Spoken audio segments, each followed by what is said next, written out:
Buenas tardes, querida comunidad. Espero que estén bien. Retomamos nuestra práctica diaria de encuentro de oración por este medio. Leemos un pasaje del capítulo 12 del Evangelio según San Lucas. Jesús dijo a sus discípulos: Yo he venido a traer fuego sobre la tierra, y cómo desearía que ya estuviera ardiendo. Tengo que recibir un bautismo, y qué angustia siento hasta que esto se cumpla plenamente. ¿Piensan ustedes que he venido a traer la paz a la tierra? No, les digo que he venido a traer la división. De ahora en adelante, 5 miembros de una familia estarán divididos, 3 contra 2 y 2 contra 3. El padre contra el hijo y el hijo contra el padre, la madre contra la hija y la hija contra la madre, la suegra contra la nuera y la nuera contra la suegra. Palabra del Señor. Este es el final de un discurso, más que un discurso, yo diría una formación, una capacitación, podríamos decir hoy, de Jesús dirigida a los discípulos.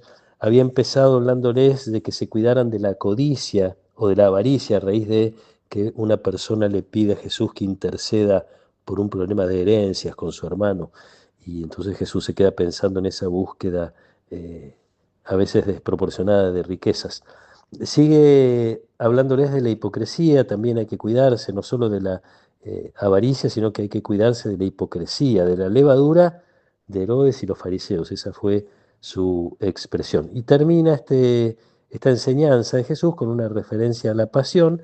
En este caso, Jesús manifiesta su, yo diría, ansiedad, lo digo entre comillas, no sé si es la palabra, pero su deseo profundo de que el plan de Dios se realice, de recibir ese bautismo que es su pasión, de que se encienda ese fuego que vino a traer. Ese deseo que hace que se proponga Jesús a sí mismo vivir precisamente lo contrario de la hipocresía, vivir en la coherencia.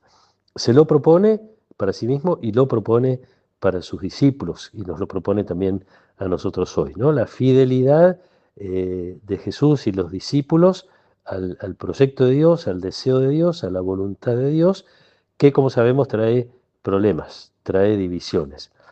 Quienes leen por primera vez el Evangelio de Lucas ya lo están padeciendo, seguramente habrán sido fortalecidos por este recuerdo de Lucas de las palabras de Jesús. Están siendo expulsados de las sinagogas por confesarse discípulos de Jesús. Y están perdiendo la paz, no sé cómo decir, la paz esa que Jesús no quiere. No vino a traer esa paz de disimular las diferencias, de dejar todo como está. Los discípulos en tiempos de Lucas están perdiendo esa paz, pero están viviendo en la coherencia a la que fueron llamados a vivir, ¿no?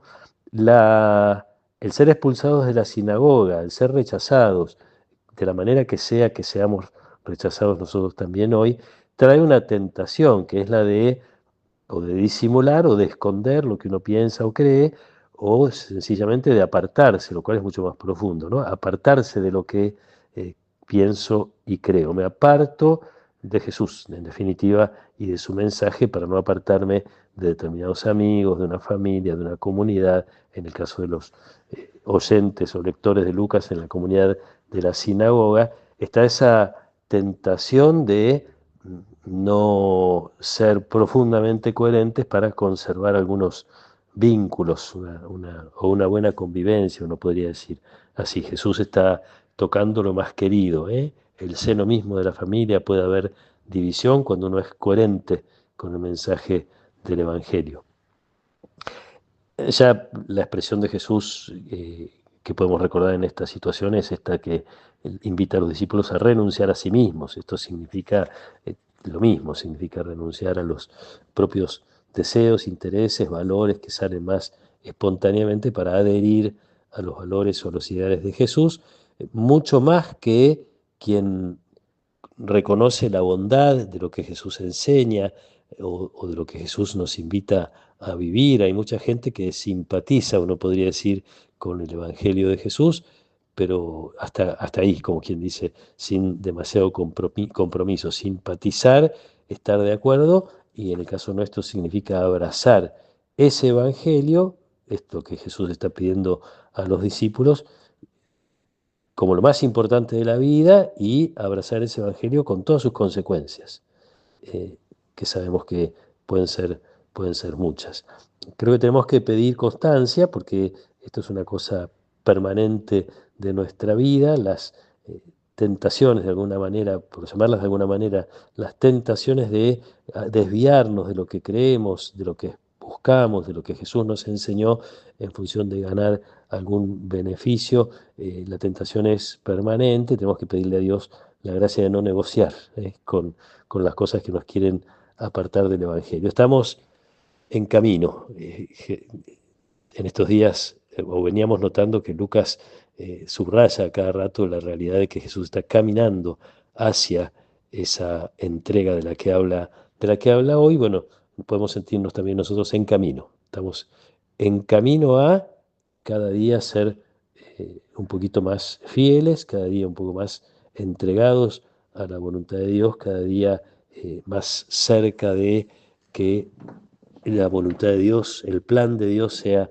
lo más importante en nuestra vida por encima de todo lo demás.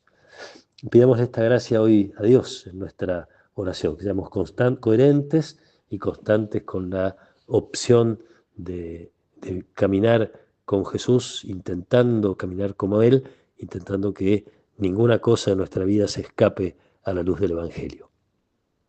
Que nos acompañe la protección y la bendición de Dios Todopoderoso, del Padre y del Hijo y del Espíritu Santo. Amén.